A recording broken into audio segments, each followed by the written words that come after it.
Hello everyone and welcome to our today's class. It is our third and last lesson on the topic measurements 2.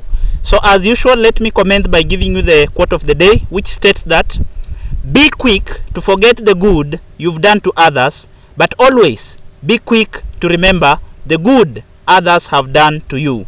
So we'll discuss that quote at the end of our class today. So today we'll be looking about significant figures, which we denote by simply small s and small f. So there are important points you need to know about significant figures, so that to know how to identify which actually number is significant and which one is not. So the first point is that digits between 1 and 9 are all significant. For example, if you have a number like 423, actually the 4 is significant, 2 is significant, 3 is significant. So any digit that lies between 1 and 9, that is 1, 2, 3, 4, 5, 6, 7, 8, 9, are all significant figures. So digits between 1 and 9 are all significant figures. Then 2, all zeros between non-zero digits are significant figures. So all digits, all the zeros that lie between the non-zero digits, for example this one, are all significant figures. So this 0 in this case is significant because it lies between 5 and 2, and remember 5 and 2, these are non-zero digits. So all zeros which lie between non-zero digits are said to be significant figures. Remember, if we had a number like maybe 50003, the 3 zeros will still be significant. Why? Because they lie between 2 non-zero digits, that is 5 and 3. Then 3, you need also to know that when a 0 occurs at the left of a number, it is not significant. So if a 0 occurs to the left hand side of a number, then it is said not to be significant. For example, in this case, we have 0.00, then 378. So these 3 zeros, because they are occurring to the left hand side of a number, that is a non-zero number, which is 3, 7 and 8, then all these 3 zeros are said to be non-significant. They are only place holders. They are only place value holders. So like in this case, the first significant number is actually 3. So this number has 3 significant figures, that is 3, 7 and 8. But all these other zeros are just place holders. So when a 0 occurs at the left of a number, it is not significant. It is said not to be significant. Then 4, when a 0 occurs at the right hand end of an integer. So remember, an integer is a positive or negative whole number. That is, an integer can be 0, 1, 2, 3, 4, 5, 6, 7, 8, 9, or 0, negative 1, negative 2, negative 3, negative 4, negative 5, negative 6, negative 7, negative 8, negative 9. So an integer is a positive or negative whole number, and 0 is also an integer. So when a 0 occurs at the right hand end of an integer, it may or may not be significant. For instance, if 750,000 is expressed to 2 significant figures, that is 75. So to 2 significant figures, it means you'll only look at 7 and 5. Then you look at the number coming before the last significant figure. The number is actually 0. Because that number is less than 5, then that means actually our next number will remain the same. But if this was a number like maybe 8, so we will be talking of 76. So if it is a number greater than equal to 5 or greater than 5, it means you will add 1 to the next number. But if it is a number below or less than actually 5, it means this number will still remain the same. So we are saying that zeros, when a 0 occurs at the right hand end of an integer, that is a positive or negative whole number, it may or may not be significant depending with the situation. For example, if 750,000 is expressed to 2 significant figures, then none of the zeros is actually significant. So if I express this number to 2 significant figures, it will be 75.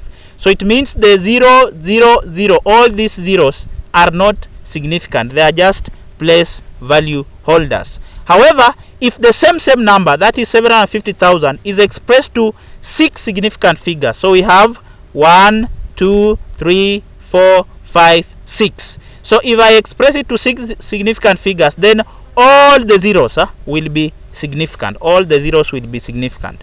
So if I express the same number maybe to something like 4 significant figures, in that case it will be 7500 up to here. So it means these 2 zeros will be significant, but the last 2 zeros that is expressed to 4 significant figures, the last 2 zeros will not actually be significant, rather they will just be place value holders. Then we look at an example involving a expressing number to given number of significant figures. So the first here actually reads that express 11.8002 to 4 significant figures. So to 4 significant figures, you simply count the first 4 digits.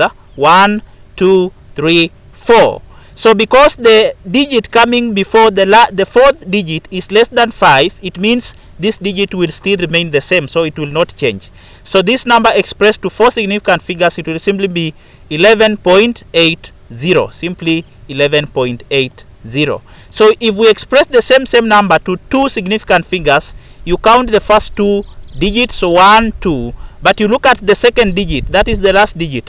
You look at the number coming after, immediately after the second digit is actually greater than 5. So that means you will add 1 to the next number. So if it is greater than 5, you add 1 to the number coming before it. But if it is less than 5, then it actually simply remains the same. If it was 5, we will still add 1 to the next number. So this will be 1, 2. So 1 plus 1, you actually get 2. So to 2 significant figures, actually that particular number will be 12. So the 12 is coming because this number is greater than 5. Therefore, we add 1 to the next number. So this becomes 1, then 2. So to 2 significant figures, this will be 12. Then if it was maybe something to 3 significant figures, it would be 11.8. To 3 significant figures, it will be 11.8. If it was maybe something like to maybe 5 significant figures, it will be 11.800. So you just count the first 5 digits. So because 2 is less than 5, then this will remain to be 11.800. So remember, to significant figures, unlike in decimal places, you have to retain the position. So if it was maybe to 1 decimal point, we will just say 11.8, but to 1, 2, 3, 4 to 5 significant figures, this must be written as 11.8, the 11.800. So you must include the 00s. That is if you are dealing with significant figures. But if it was maybe to 1 decimal point, you will just ignore the 2 zeros. You will ignore the 2 zeros. Then 2, we look at standard form. That is, how do we express a number in standard form? So let's look at when is a number said to be in standard form. So a number is said to be expressed in standard form if it can be written in the form a times 10 power n, where a lies between 1 and 10. That is, a must be equal to 1 or greater than 1. Then at the same time, a must be less than 10. And n is an integer. We are saying that an integer is a positive or negative whole number. A positive or negative whole number. So if a number can be expressed in this form, then we say such a number is in standard form. Remember, standard form helps us to simplify very huge figures or large numbers, so that we can derive some meanings from it. It helps us to simplify the figures, especially in science. That is specifically mostly in mathematics. So we look at an example of how to express a number in standard form. So the question reads that express the following numbers in standard form. So A, we have 2670. So we've just said that to express a number in standard form, the first thing you ensure that it is in this form, a times 10 power n, where n is a number which lies between 1 and 10. That is, the number must be less than 10 but equal to or greater than 1. So you ask yourself, where, when you bring the decimal point, actually this particular number, that is our a here, will lie between this range, that is of 1 and 10. If you bring a decimal point like here, that is between 6 and 7, so this will be 26.70. So you realize that 26 does not lie within this range. That is, 26 is far much greater than 10 or even 9. So the decimal point cannot be there. You bring a decimal point somewhere like here, you will have 0.2.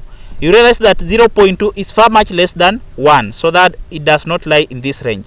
So the only position where, when you introduce a decimal point, the number will lie between 1 and 10 is actually between position position in the digit between 2 and 6.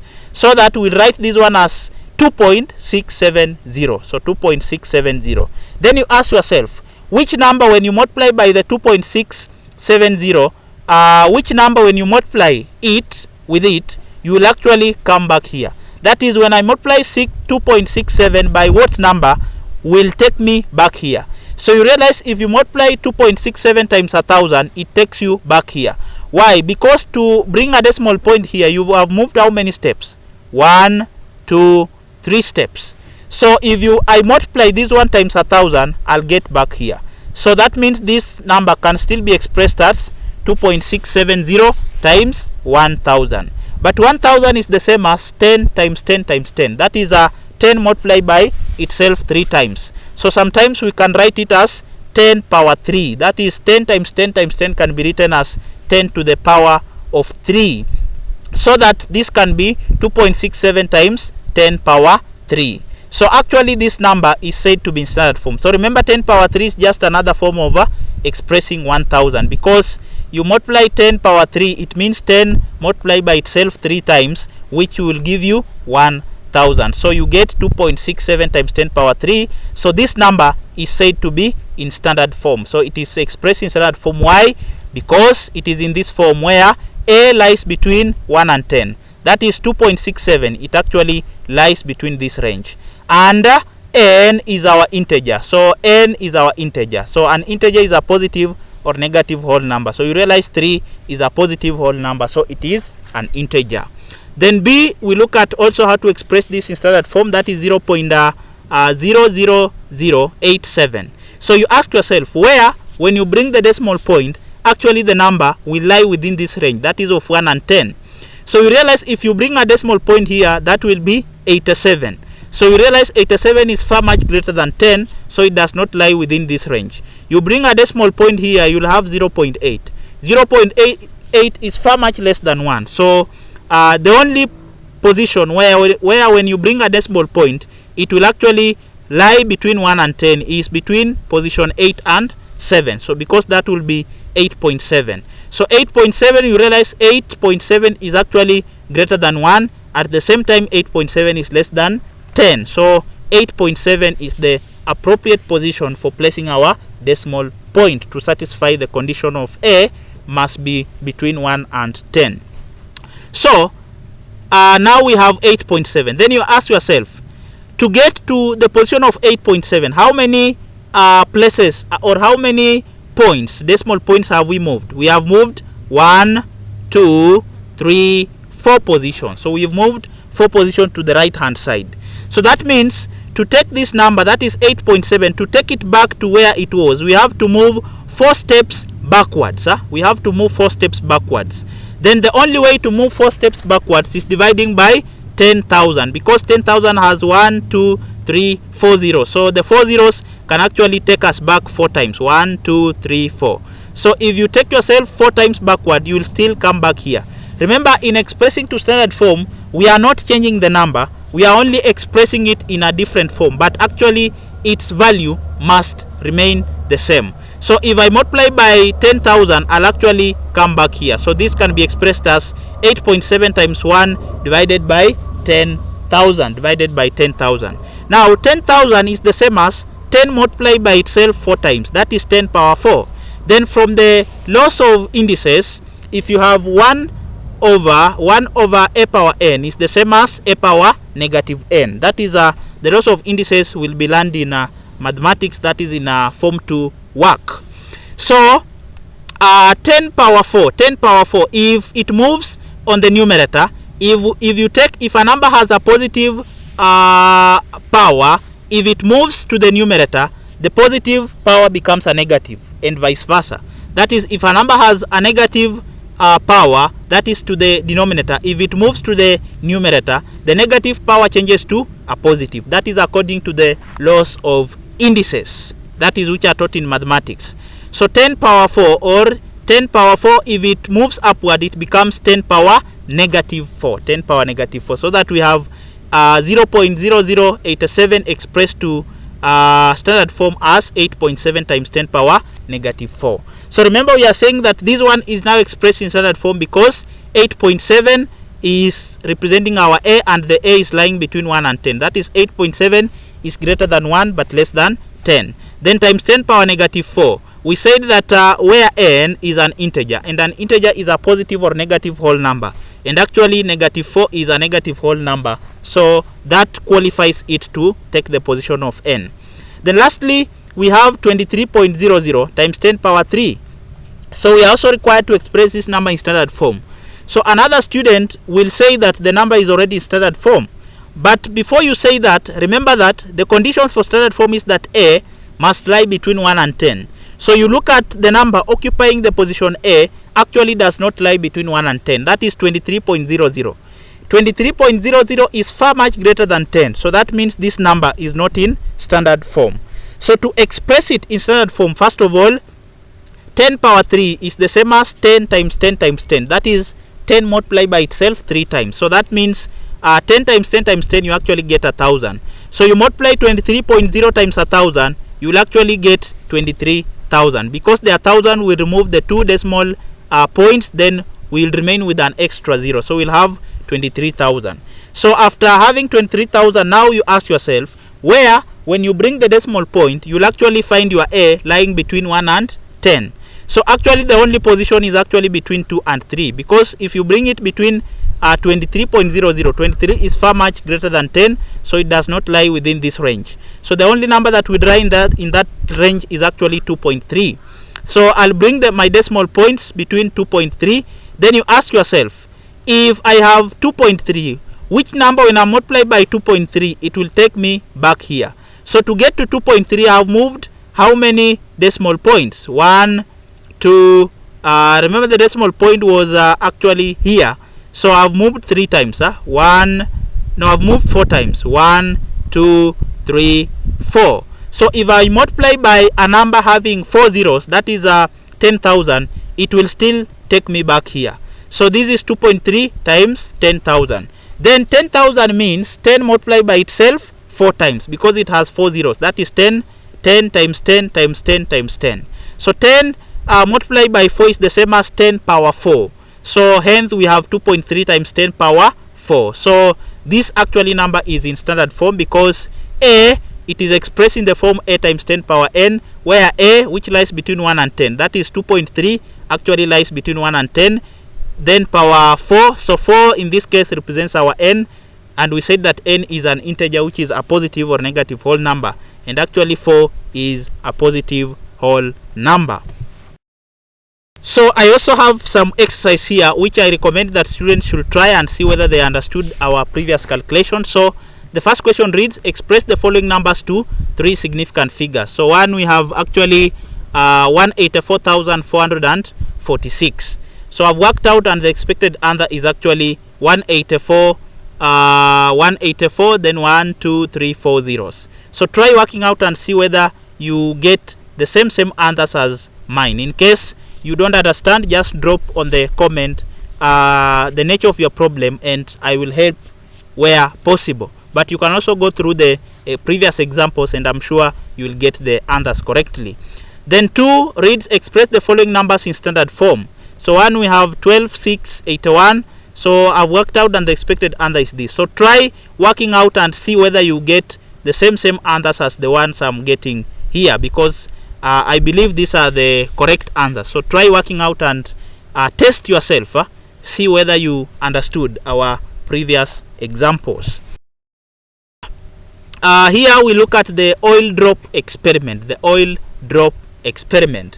So in the oil drop experiment, the first thing we are going to discuss is the formation of an oil patch. So there is usually a question which is asked to describe how an oil patch is formed. Describe how an oil patch is formed.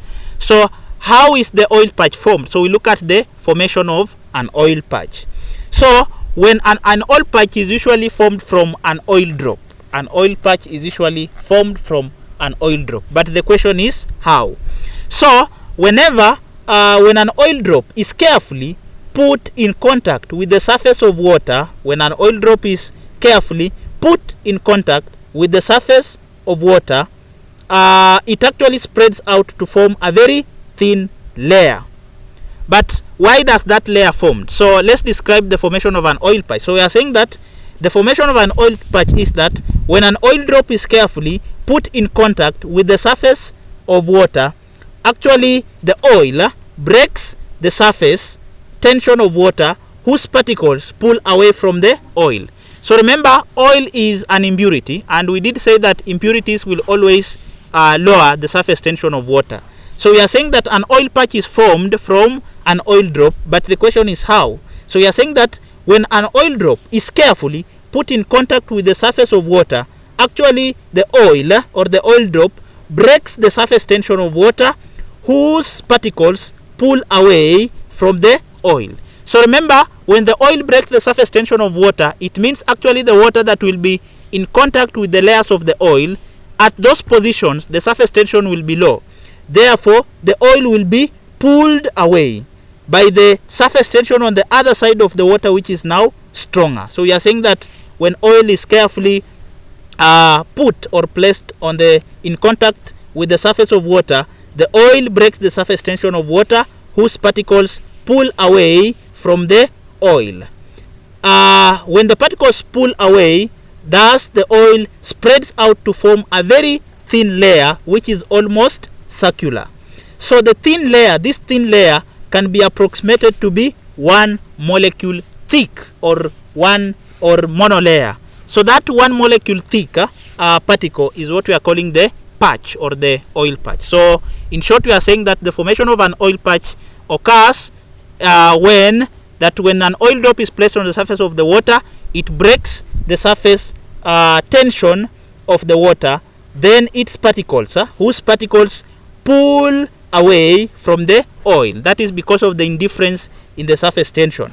Now when the particles pull away, they actually spread to form a very thin layer which is almost circular. So this thin layer is 1 molecule thick or monolayer. So that monolayer is what we are calling the oil patch. So in short, if you are asked to describe the formation of an oil patch, you simply say that when an oil drop, first of all you say that an oil patch is formed from an oil drop.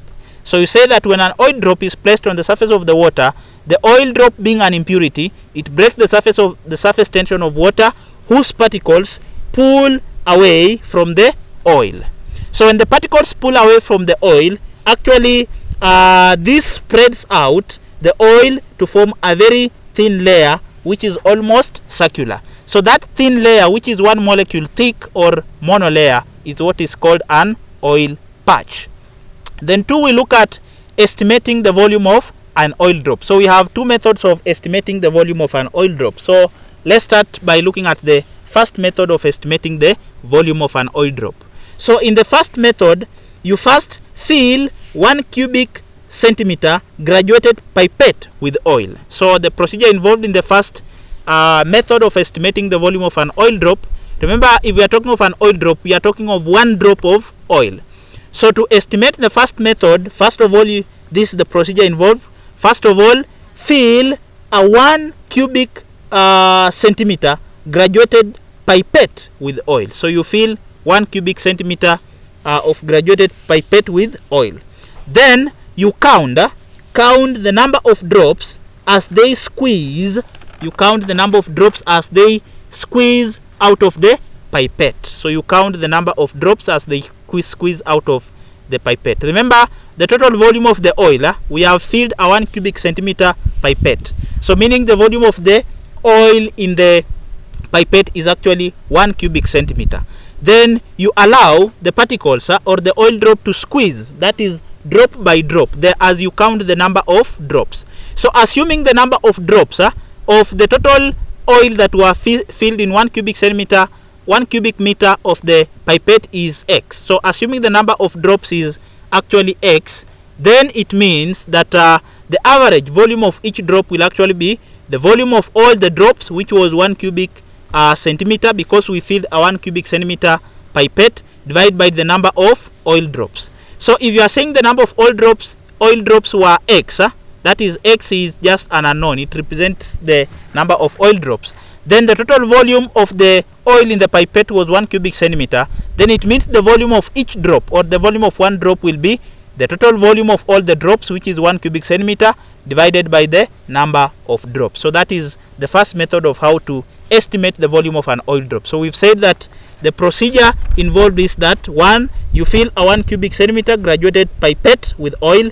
Then 2, you count the number of drops as they are squeezed out of the pipette. So if we let the number of drops to be x, then the average volume of each drop will be given by the total volume of the all the drops divided by the number of oil drops, which is of course 1 cubic centimeter divided by x. So remember, if you are using maybe something like 200 cubic centimeter of oil, and then maybe it gives you something like 100 drops for all of that oil to reduce, then it means in that case the volume of each oil drop will be 200 cubic centimeter divided by 100, which gives you 2 cubic centimeter. So you take the total volume of the oil divided by the number of drops, then that will give you the volume of an oil drop, or one of the drops.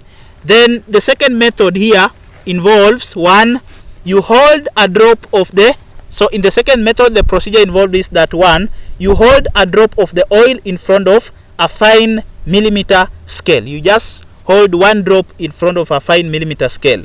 Then using a fine wire and use a fine wire and view it through a magnifying glass. So you just hold 1 drop or a drop of oil in front of a fine millimeter scale. So we are using a millimeter scale because we expect the diameter to be very small.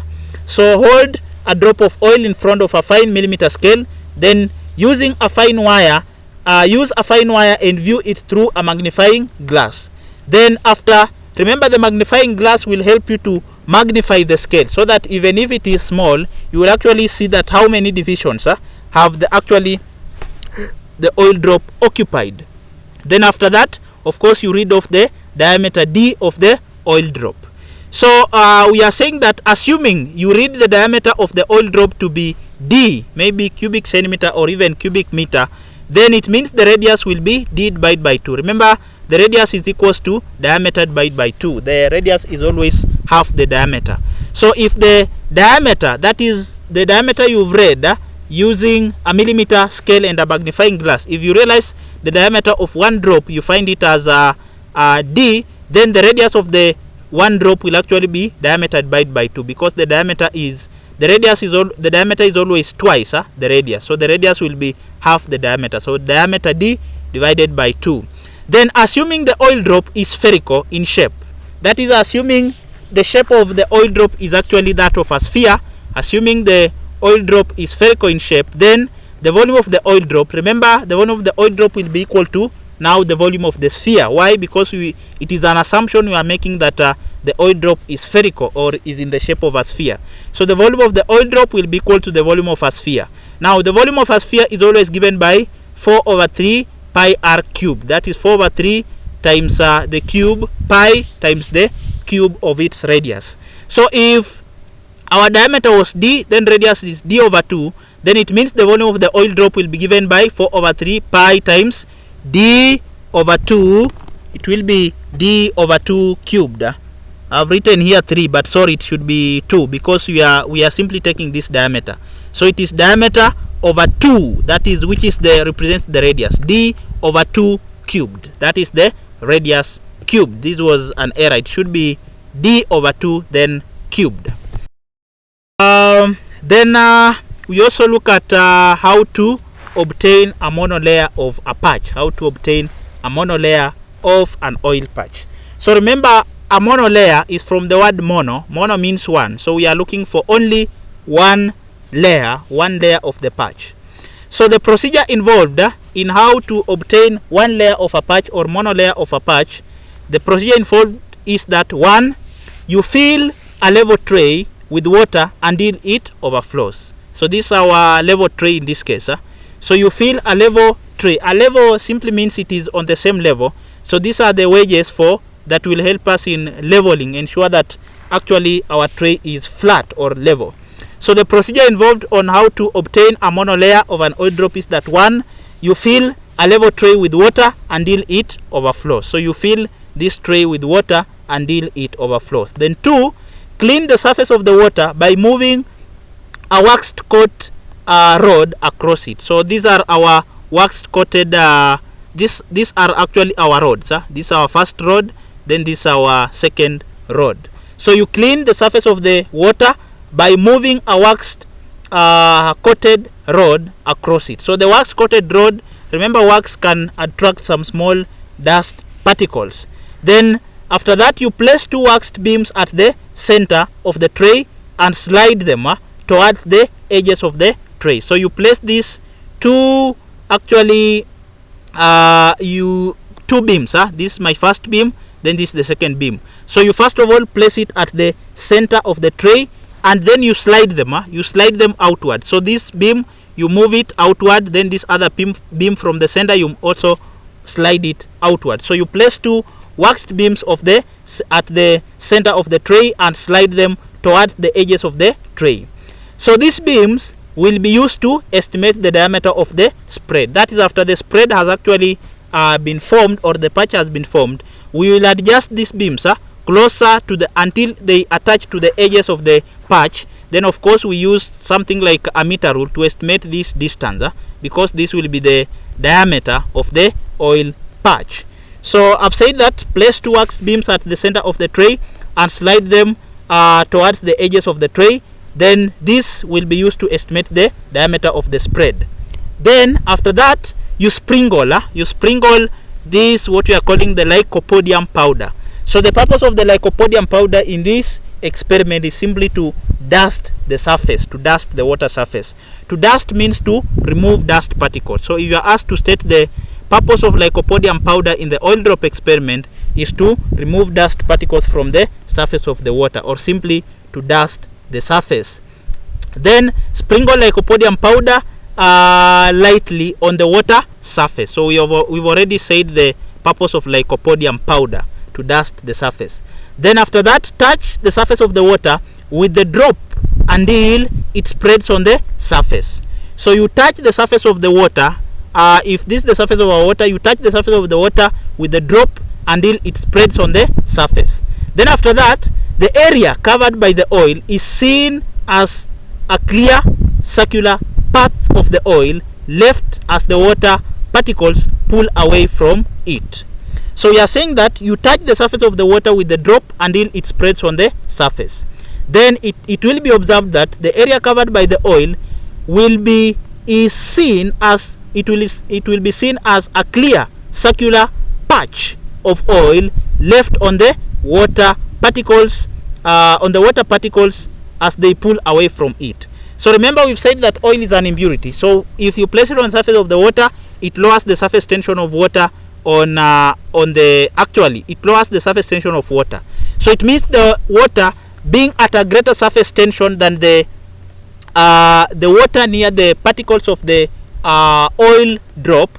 Actually, the greater or the indifferent in surface tension pulls the oil outward. So as the oil is pulled outwards, that is what causes the spreading. So because the water is now at a greater surface tension than the surface tension of the oil, of course, which is an impurity that lowers the surface tension, the water will pull away with some parts of the oil, hence spreading it. So it will be observed that actually the oil spreads out clearly to form a circular patch, which is very thin, of oil, which is left on the water as it pulls away.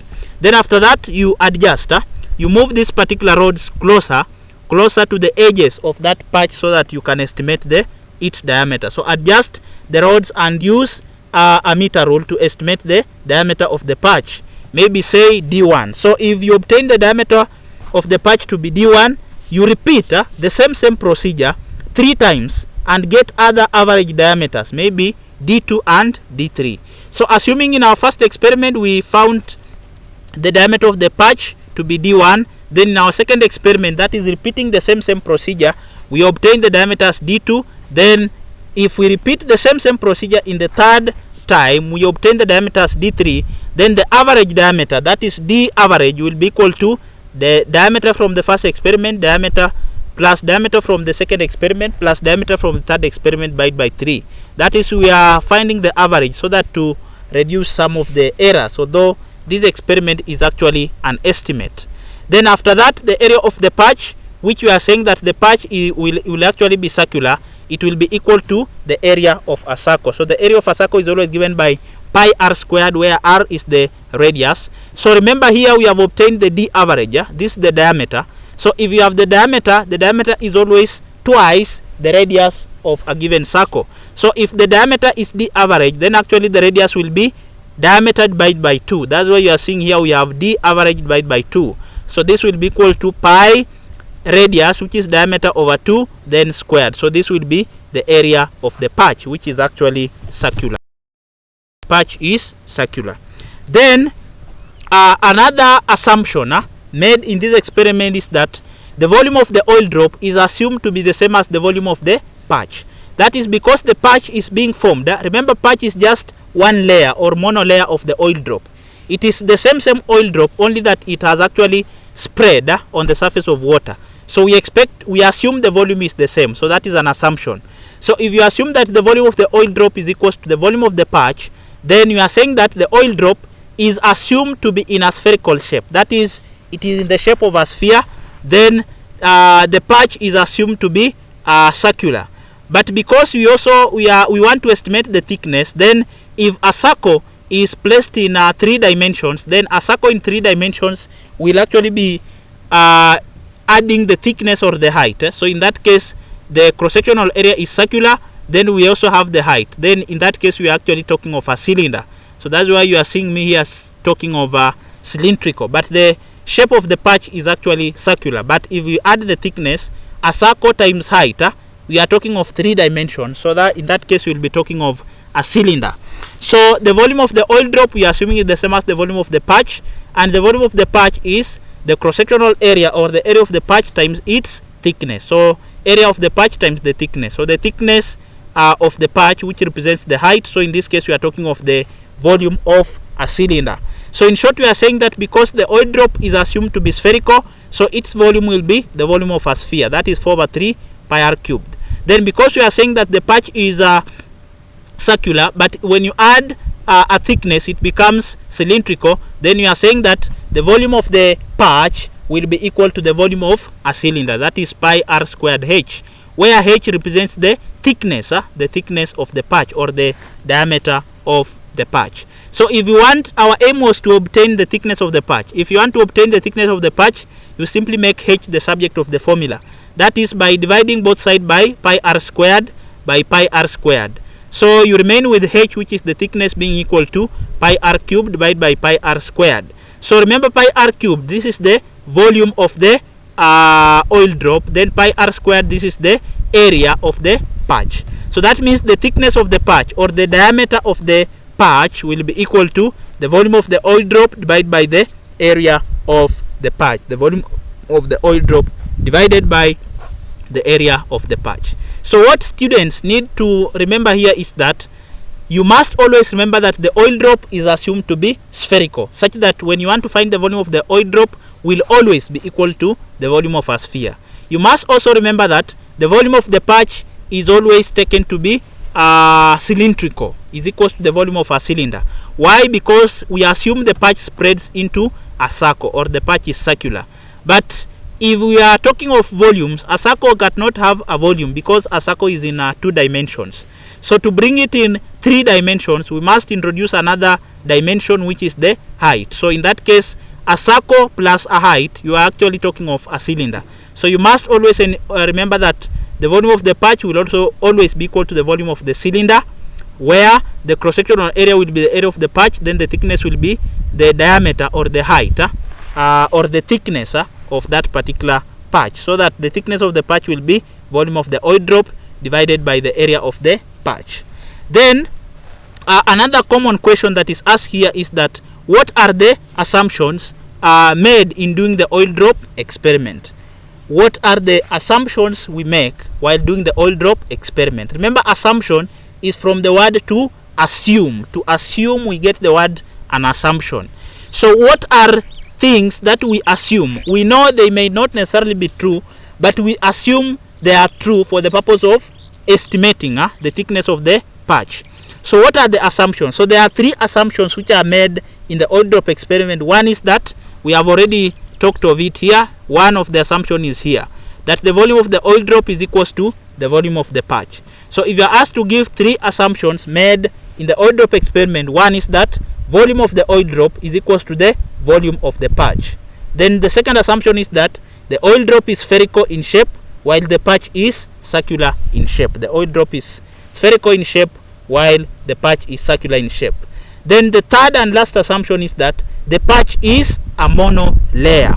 Another way of saying that is that, or saying the same point, is that the patch is one molecule thick. So remember, we said that mono means one. So if you are talking of monolayer, we simply means it is made of only one layer. So in summary, we've said that the 3 assumptions made in oil drop experiment is that 1, volume of the oil drop is equals to the volume of the patch. 2, oil drop is spherical in shape while the patch is circular in shape. Then 3, patch is a monolayer, or the patch is one molecule thick. Then another common question is the function of lycopodium powder, although we've already stated it. So the function of the lycopodium powder in the oil drop experiment is to dust the water in order to make the patch visible, to dust the water surface in order to make the patch visible, or simply to remove the dust particles from the water surface so as to make the patch easily visible. Then lastly, we can look at an example involving the oil drop experiment, that is the calculations. So our example here reads that in an experiment to estimate the diameter of an oil molecule, remember oil molecule is the same as the oil drop. An oil drop of diameter, no, the oil molecule is the same as the oil patch actually, because we've said that the oil patch is a monolayer or one molecule thick.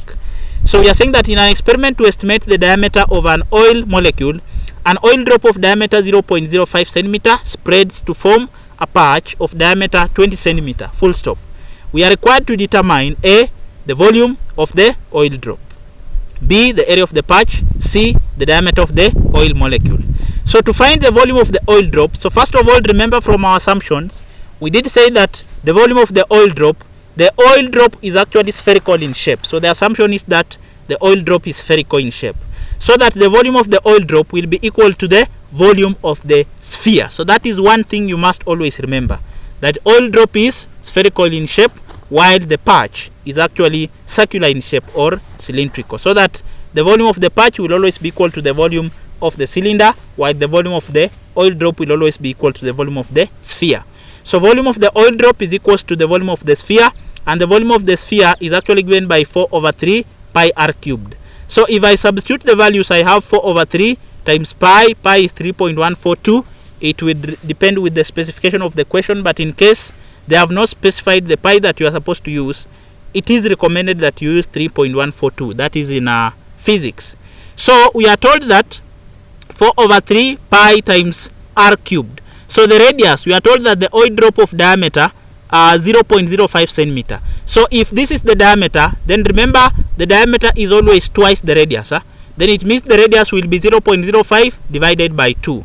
That's why you are seeing I'm substituting 0.05 divided by 2.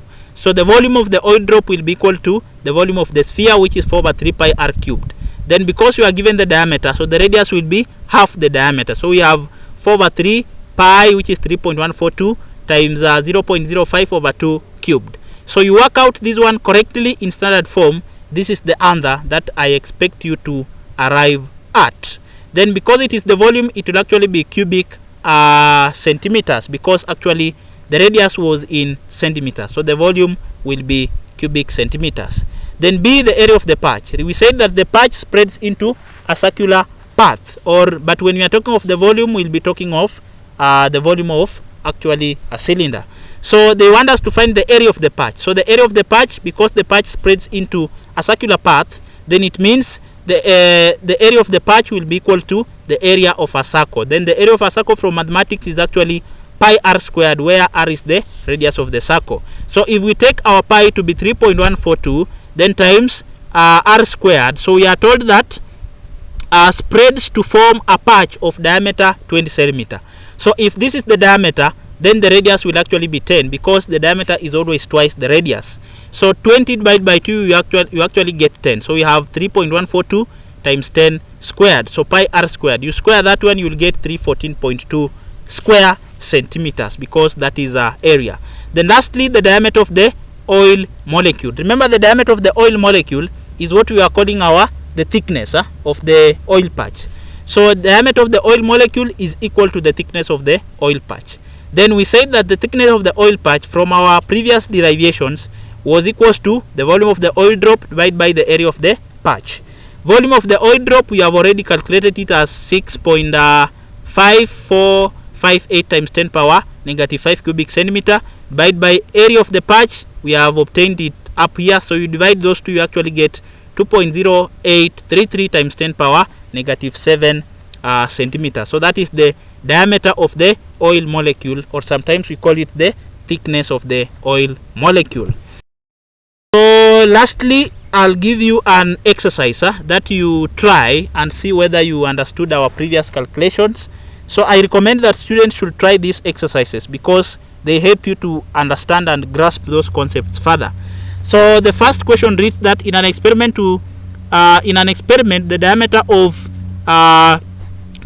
the patch was measured to be 200 millimeters for an oil drop of radius 0.25 millimeters. Full stop. Determine the diameter of the molecule of the oil, comma, leaving your answer in standard form. Then take pi as 3.142. Then question 2 reads that in an experiment to estimate the size of an oil molecule, the following results were obtained. 1. Volume of the 20 drops was equals to 3 times 10 power negative 8 cubic millimeters. Radius of the patch was 0.1 millimeters. Then you are required to use the results above to obtain the size of the oil molecule, but your answer has to be in standard form. Remember, we have also learned how to convert a number to express a number in standard form in this class. Then take pi as 3.142. So I've worked out, and the expected answer is actually 4.774 times 10 power negative 8 millimeters. Here the expected answer is 2.083 times 10 power negative 6 millimeters. So try working out and see whether you get the same answers. If you don't get the same answers, you can just preview our previous examples, try going through them. You can review the clip. If you are still not understanding it, just drop a comment on my YouTube channel. I'll actually go through the comment and assist where necessary. So we've come to the end of our class today, but we need to discuss the quote of the day. So the quote of the day stated that be quick to forget the good you've done to others, but always be quick to remember the good others have done to you. So what does this particular quote mean? So the quote simply means that in life, forgetting the good things you've done to others will help you suppress your level of pride. And remembering the good things others have done to you will help you increase your level of appreciation and gratitude. And lastly, remember this, that when we complain about the little things or the small things we don't have in life right now, we will always end up having less. But when we become grateful or appreciative for the small or the little things we already have in life today, then we will always end up having more. This is Kind Tuition Academy. Kindly hit that subscription button on YouTube. Thank you.